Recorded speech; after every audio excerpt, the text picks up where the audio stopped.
Bonjour à tous. Lors du confinement, les motards ont dû ronger leurs freins. Mais à présent, ils sont à nouveau bien plus nombreux sur les routes. Le début de la saison des randonnées a donc été décalé dans le temps. Mais plus de motards sur les routes, c'est aussi plus d'accidents. Alors voici nos conseils pour réapprendre à partager la route en toute sécurité.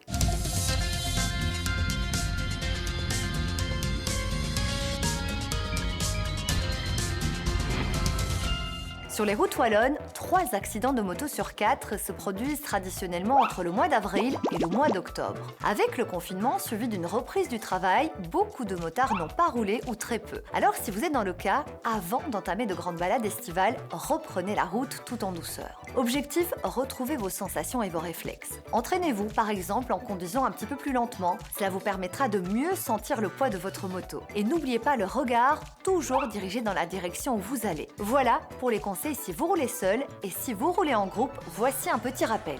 En tant que motard, quelles sont les recommandations lorsque l'on circule en groupe? Alors, première recommandation, c'est de rouler en rang parallèle décalé. Donc, on ne se suit pas en file indienne, sauf dans les virages serrés.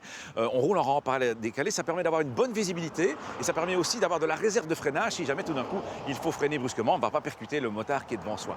S'il y a un motard moins expérimenté, on ne le met pas en tête de groupe, on ne le met pas en queue de groupe, mais directement après le premier motard qui est un motard expérimenté. Et pour le motard de tête, justement, quelles sont les recommandations? Alors, la sécurité du groupe dépend beaucoup de son allure. S'il roule trop vite ou trop près des limites maximales autorisées, l'arrière du groupe va souvent devoir donner des coups de gaz et rouler beaucoup trop vite et prendre des risques dans ce cas. Donc il doit toujours modérer sa vitesse pour que le groupe reste bien homogène et ne soit pas obligé de rouler trop vite.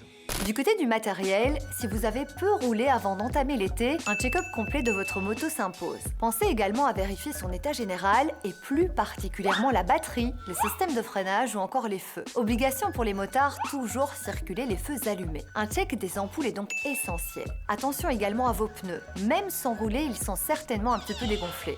Remettez-les à bonne pression et terminez par la tenue. Elle est extrêmement importante, que ce soit en hiver comme en été. Jérémy, la tenue du motard, c'est sa protection. Oui, tout à fait. Alors, contrairement à la voiture, il n'y a pas de carrosserie pour un motard. Donc c'est important que le motard s'équipe de la tête aux pieds en allant des chaussures qui protègent la cheville, un pantalon, une veste à manches longues, des gants et un casque. Et justement, la couleur du casque est très importante. Oui, alors il y a eu des études qui ont été réalisées. Un casque de couleur claire diminue les risques d'accident de 19% et un casque ou une veste de couleur fluo diminue les risques d'accident de 37%. Donc c'est important de choisir la bonne couleur de casque. Il est important aussi de préciser que le casque doit être homologué. Oui, alors le plus simple, c'est de se renseigner auprès d'un magasin ou un revendeur d'équipement qui, lui, pourra vous conseiller sur les bons casques à acheter. Après, l'homologation se trouve sur la mentonnière du casque. Et qu'en est-il des casques de seconde main?